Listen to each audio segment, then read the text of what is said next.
Maithili express.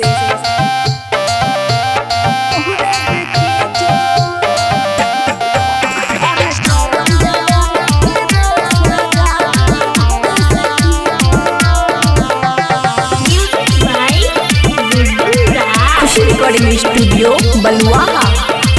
सैया चोली के घम नहीं सूखल हो, हमर दोनों जवनिया भूखल हो। आओ ना यो सैया चोली के घम नहीं सूखल हो, हमर दोनों जवनिया भूखल हो। राजा मटन के स्वाद छैलिया कनी चेखो चेखो चेखो।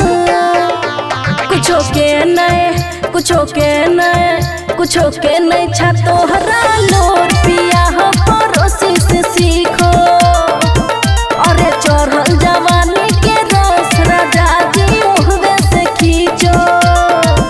तोरा कुछो के छा नहीं लोर पिया हो पड़ोसी से सीखो। अरे चढ़ल जवानी के रस राजा जी मुहवे से खींचो।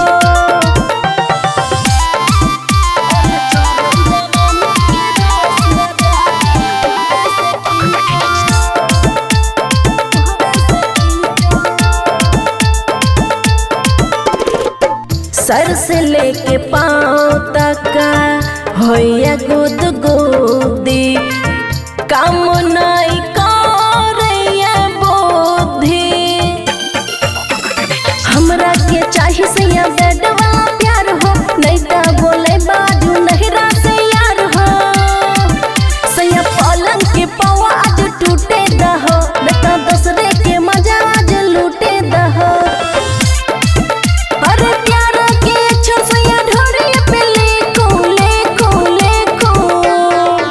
कुछो के नहीं कुछो के नहीं कुछो के नहीं छा तोरा लोर पिया हो पड़ोसी से सीखो। अरे चढ़ल जवानी के रस पिया हो मुहवे से खींचो। तोरा कुछो के छा नहीं लोर पिया हो पड़ोसी से सीखो। अरे चढ़ल जवानी के रस पिया हो मुहवे से खींचो।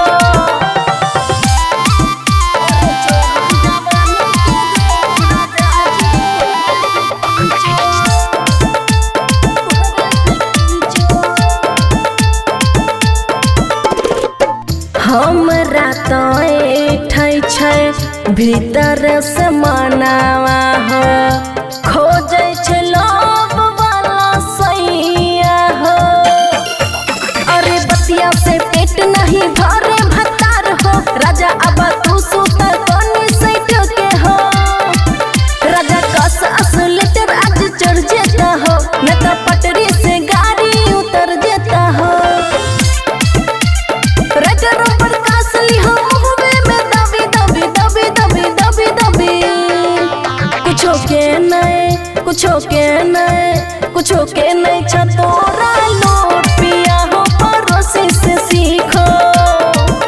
अरे चढ़ल जवानी के रस पिया हो मुहवे से खींचो। कुछो के नहीं छा तोरा लोर पिया हो पड़ोसी से सीखो। अरे चढ़ल जवानी के रस पिया हो मुहवे से खींचो। खुशी रिकॉर्डिंग स्टूडियो बलुआहा।